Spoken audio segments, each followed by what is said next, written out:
Believe that your life is great in every way as you look ahead. How would it look? No matter what your answer is, keep that picture in your mind. What would happen if you kept picturing things that were clear, exciting, and made you feel things? Don't forget that your mind shows you what's to come in life. Think about what you want to happen and make it happen. Set aside time every day to picture the person in life you want to be. Then have complete faith that these pictures will come to life when you're ready. We have access to and have mental skills that are almost limitless. A lot of people don't know they have these skills and don't use them to get what they want. This is why the results they get aren't great. You can often get more done in a year or two than most people do in their whole lives, once they start to use and direct the power of their subconscious and superconscious minds. Soon, you'll be making progress toward your goals faster than you think possible. You might have the most important skill you have, the ability to imagine. Any changes you want to make in your life must begin with changes you make in your mind. Largely, you are where you are and who you are today because of the mental images you have in your conscious mind at present. As you change your mental images on the inside, your external world will start to change to match those images. Visualization activates the law of attraction, which brings into your life the people, circumstances, and resources you need to achieve your goals. Visualization also activates the law of correspondence, which says, as within, so without. As your inner mental images change, your outer world, like a mirror, will begin to change. Just as we become what we think about most of the time, we also become what we visualize most of the time.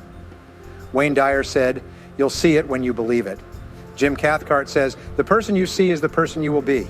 Dennis Waitley says, "Our mental images are the preview of our life's coming attractions." Albert Einstein said, "Imagination is more important than facts." Napoleon Bonaparte said, "Imagination rules the world." Napoleon Hill said, "Whatever the mind of man can conceive and believe, it can achieve." Why vision is important? Vision is the most common trait among leaders at all levels and at all times. In other words, they can picture and think about a perfect future long before it comes true. In the same way that Walt Disney saw a clean, happy, family-friendly amusement park a long time before Disneyland was built. Every important thing in your life begins in your mind as a picture. That being said, we are always picturing something in some way. Visualizing happens whenever we think of someone or something. Remember something that happened in the past. Picture something that will happen in the future, or even just daydream. You need to learn how to manage and control your mind's ability to visualize and direct it like a laser beam toward your most important goals. Achievers can picture in their minds what they want to happen before it happens. Successful people think about similar situations they've had in the past before they start something new. A good seller can picture and remember deals that went well.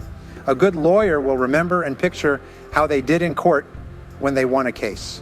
A good doctor or therapist will be able to picture and remember how they helped a patient in the past. On the other hand, people who are failures also use visualization, but it hurts them. Before a new event, these people think about, dwell on, and picture times when they failed in the past. It makes them think of the last time they failed or did badly in the same area, and they picture failing again. So, when they go into the new experience, their inner mind is already set up to fail instead of succeed. Feed your mind with stimulating images. Your external results are always consistent with your internal self-image. This image is formed by the mental representations we put into our minds before any event. We have absolute control over our mental images, for better or worse. We can choose to feed our minds with positive and stimulating images of success, or by default, allow ourselves to obsess over images of failure. The choice is in our hands. Almost everything we have achieved or failed to achieve in life is the result of the good or bad use of visualization. If you look back, you will find that almost everything you visualized positively eventually became a reality. You visualized finishing your studies, and so it happened. You visualized buying your first car, and so it happened. You visualized your first romance or relationship and met the right person. You visualized going on a trip, getting a job, finding an apartment, or acquiring certain clothes. And all those things came true. You have been using the power of visualization continuously throughout your life. But the problem is that most people use this visualization in a random and capricious way, sometimes to help themselves and other times to harm themselves. Your goal should be to gain full control over the process of visualization and ensure that your mind and mental images continuously focus on what you want to have and who you want to be. George Washington was the first president of the United States. Many scholars see him as the most important person in the country's history. He came from a humble background. He was born in a small house and didn't have many chances as a child, but he was driven, and even though he was young, he knew he had to change himself to fit in with society and be successful. When he was young, a book with 130 rules about how to behave was his guide. He read this book so many times that he knew it by heart. Since then, he has always been polite and respectful in his interactions with other people. He was already known as one of the nicest and most respected men in the colonies before he became a very important person in the American Revolution. Benjamin Franklin, the first American millionaire, founding father, and notable statesman, diplomat, and inventor, started with nothing in Pennsylvania, working as an apprentice in a small printing shop. He was outspoken, liked to argue, and often made enemies who managed to harm his opportunities and hinder his progress. At a certain point in his young life, as he reveals in his autobiography, he realized that his personality was in danger of severely damaging his chances of long-term success in young American society. Therefore, he decided to cultivate within himself a series of key virtues such as sincerity, humility, temperance, discipline, and honesty, which he believed he would need to possess to realize his full potential. For many years, week after week, both Washington and Franklin practiced visualization.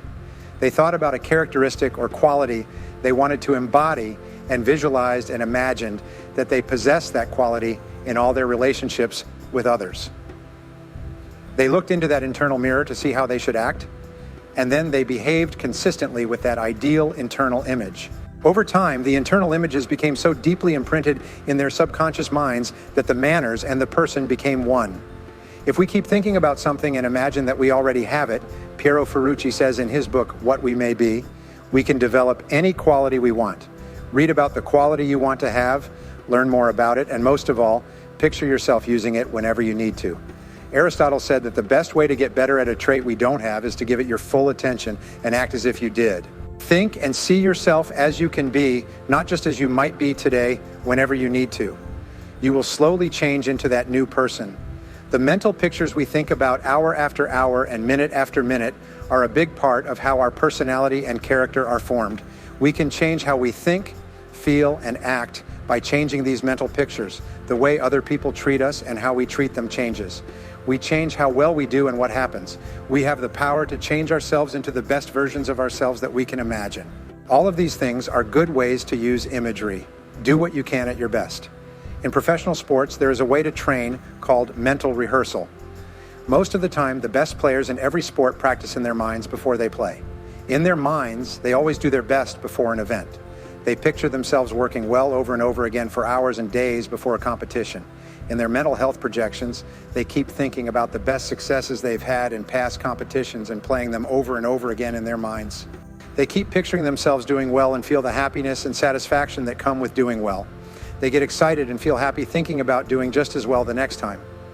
And when the competition starts, as far as they are concerned, they have already won. For example, figure skaters play their skating music over and over again while sitting deeply relaxed with their eyes closed, imagining that they are skating on ice. One of the benefits of this mental rehearsal is that they never fall or make a mistake. They see themselves performing their routine perfectly over and over again before they actually step onto the ice. When the time comes, their subconscious mind is trained to guide them through their routine with grace and without mishaps. Our physical body doesn't have a mind of its own. The slightest movement of our fingers is controlled by our computer, the brain. It is our mind that sends nerve impulses down the spine and through our body to the muscles to coordinate our physical activities. When we visualize, we are actually updating our central computer. We program our mind with what we want our body to achieve. There are 4 parts of visualization that you can learn and practice to ensure you use this incredible power to its maximum advantage every day of your life. The first aspect of visualization is frequency. The number of times you visualize a given goal is already achieved, or yourself acting excellently in a specific event or circumstance. The greater the frequency with which you repeat a clear mental image of your optimal performance or result, the more quickly it will be accepted by your subconscious mind, and more easily it will appear as part of your reality. The second part of visualization is how long the mental picture lasts and how long you can keep it in your mind each time you bring it up. When we are truly relaxed, we can often picture ourselves performing at our best for seconds or even minutes at a time. The longer we can do this, the more deeply that picture will be etched in our minds, and the faster it will shine through in a future performance. Clarity is the third part. There is a direct link between how clearly we can picture the result or goal we want and how quickly it comes true. The power of the law of attraction and the law of correspondence can be understood through this part of imagery. How quickly something we want comes true in the world depends on how clear our wish is. That's an interesting point. When we set a new goal, it's likely that our mental picture of that goal will be fuzzy and unclear. While we may not yet have a clear picture of what our goal will look like when we reach it, the more we write it down, read it, and repeat it in our minds, the more real it will become. After some time, it will be as clear as glass. The goal will suddenly appear in our world just the way we thought it would. The fourth element is intensity, the amount of emotion we attach to our visual image. In reality, this is the most important and powerful part of the visualization process. If our emotion is intense enough and our visual image is clear enough, our goal will come to reality immediately. Nature is neutral. Of course, the elements of frequency, duration, clarity, and intensity can either help or hinder us. Like nature, the power of visualization is neutral. Like a double-edged sword, it can cut both ways. It can make us succeed or fail. Visualization gives us what we vividly and intensely imagine, whether it is good or bad. For example, worry is a negative form of goal setting. It is the process of thinking, imagining, and visualizing with fear and anxiety exactly what we don't want to happen. When we worry, we are using visualization negatively and will attract into our lives exactly the problems we don't want. In Job, it says, "For the thing I greatly feared has come upon me, and what I dreaded has happened to me." This refers to the unfortunate consequences of negative visualization. We need to be very careful about how we use vision to help us. Before I started my own business, my wife and I didn't have much money. When we got married, we quickly ran out of what little we had. But we talked about how one day we would have the house of our dreams, just like every other pair. We made up stories about that dream house for our family. At some point, we chose to use visualization to help us get our dream home. We didn't have much money at the time and were renting a house, but we subscribed to a few magazines that showed beautiful homes for sale all over the country. On the weekends, we went to people's homes in the city's nicest neighborhoods. We looked around the rooms of these fancy and expensive homes and imagined what life would be like there. We put together a scrapbook with pictures and details of houses because we were sure that the process would work in the end. Over time, we came up with a list of 42 things that our dream home should have.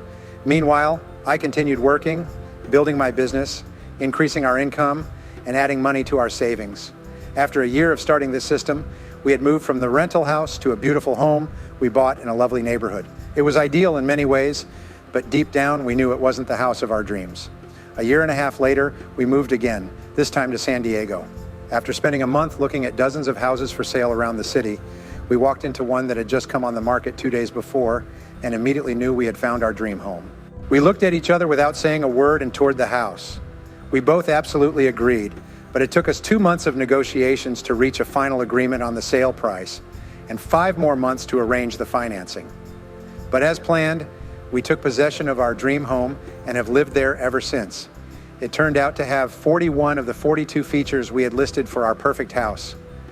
Most of us want to be healthy and fit. Psychologists say this is only possible when we think thinly.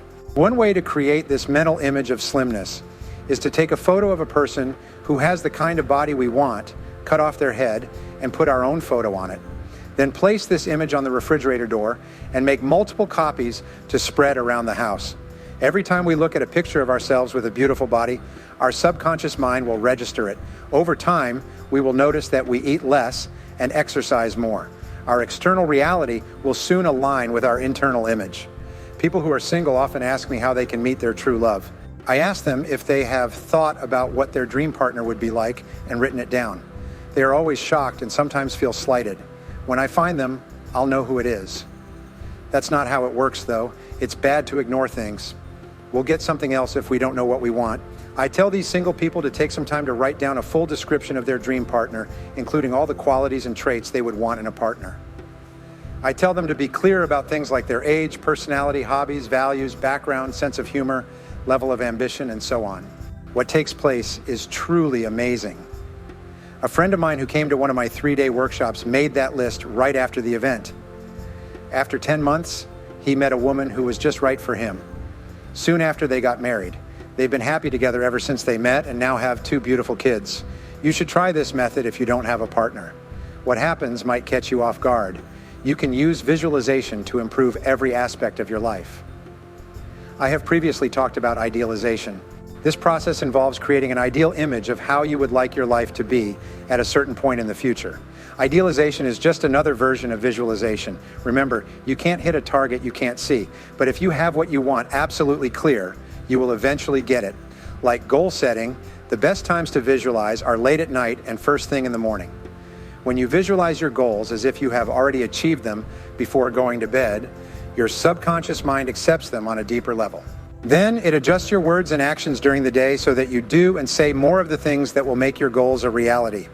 Another optimal time for visualization is to make it the first thing you do in the morning. Clear mental images of what you want to accomplish during the day will make it much more likely that you will achieve those results exactly as you imagined and at the right time. Every improvement in your life starts with an improvement in your mental images. Start today by flooding your mind with images of the person you want to be, the life you want to live, and the goals you want to achieve. Cut out images from magazines and newspapers that align with your desires and goals. Pin them up everywhere. Look at them regularly. Talk about them often. Constantly imagine yourself achieving them. Turn your life into a continuous process of positive visualization, constantly imagining and envisioning your ideal goals and perfect future. This can do more to help you press the accelerator on your own potential than any other exercise you might do.